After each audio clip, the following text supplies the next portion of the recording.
우리가 삶 가운데 하나님의 역사가 일어나길 바라고 하나님의 뜻이 우리 삶 가운데 이루어지길 기도합니다. 하지만 오늘 나에게 주어진 평범한 일상에서 하나님의 일을 보지 못하는 사람은 하나님의 위대한 일을 꿈꿀 수가 없습니다. 우리의 하루하루가 너무 작고 의미 없어 보여도 그 한 걸음 한 걸음을 통해서 하나님이 우리 삶 가운데 일하시는 것입니다.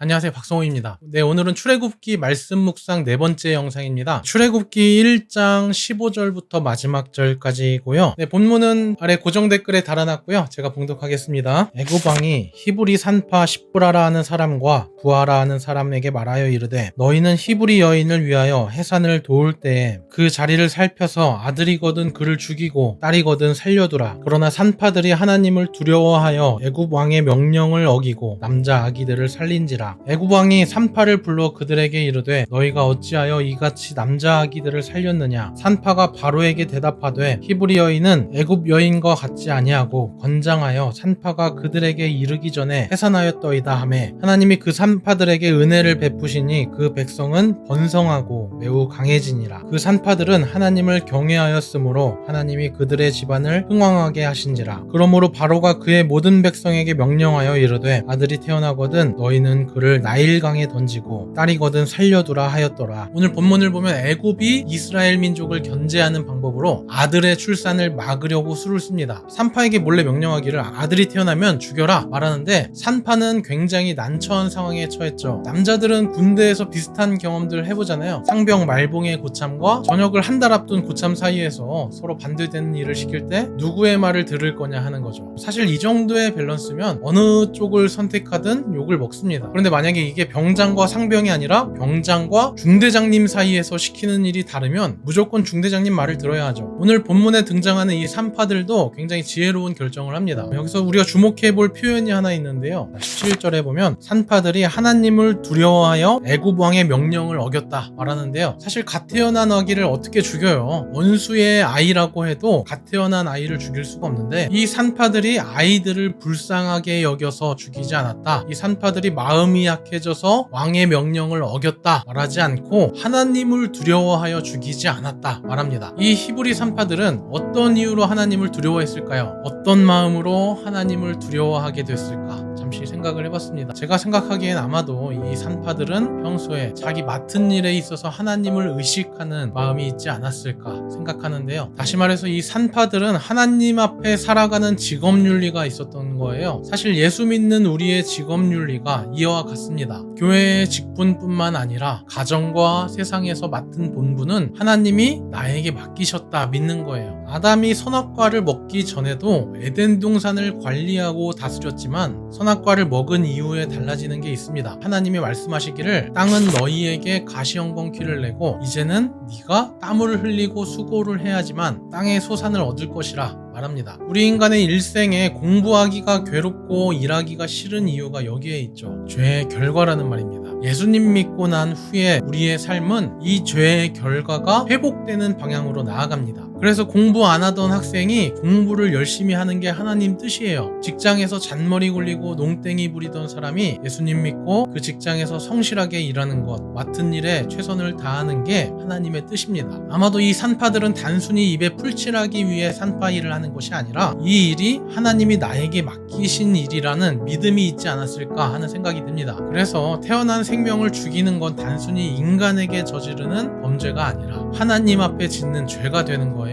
단순히 내 안위와 생존을 위한 직업이었다면 오히려 반대겠죠. 애굽 왕이 나를 죽일지도 모르는데 눈 딱 감고 마지못해 따랐을 수도 있죠. 하지만 하나님 앞에 사는 산파들은 흔들리지 않습니다. 우리가 삶 가운데 하나님의 역사가 일어나길 바라고 하나님의 뜻이 우리 삶 가운데 이루어지길 기도합니다. 하지만 오늘 나에게 주어진 평범한 일상에서 하나님의 일을 보지 못하는 사람은 하나님의 위대한 일을 꿈꿀 수가 없습니다. 우리의 하루하루가 너무 작고 의미 없어 보여도 그 한 걸음 한 걸음을 통해서 하나님이 우리 삶 가운데 일하시는 것입니다. 오늘 본문 후반부에서 이 산파들이 복받는 이야기가 나옵니다. 많은 사람들이 주목하는 단어는 번성, 흥왕 이런 표현에 주목합니다. 그런데 제 생각에는 산파들은 이미 더 큰 복을 받았습니다. 그건 삶의 자리에서 하나님과 동행하는 복입니다. 이 복이 얼마나 큰 복이냐면 애굽의 왕을 두려워하지 않을 정도로 큰 복을 받은 거예요. 제가 왜 이런 생각들을 하게 됐냐면 사실 저도 이런 복을 받았습니다. 제가 믿음이 분명하게 있기 전에는 공부 안 하고 컨닝으로 쉽게 성적 올릴 방법이 없나 생각만 했는데 믿음이 분명해질수록 내 맡은 본분에 최선을 다하는 삶의 태도를 얻었습니다. 이게 얼마나 큰 복인지 몰라요. 저는 이게 제 삶에 정말 큰 복으로 다가왔습니다. 공부 안 하던 학생이 공부를 하고 잔머리 굴리던 사람이 성실하게 일을 하는데 하나님이 막 큰 기적을 일으키지 않으셔도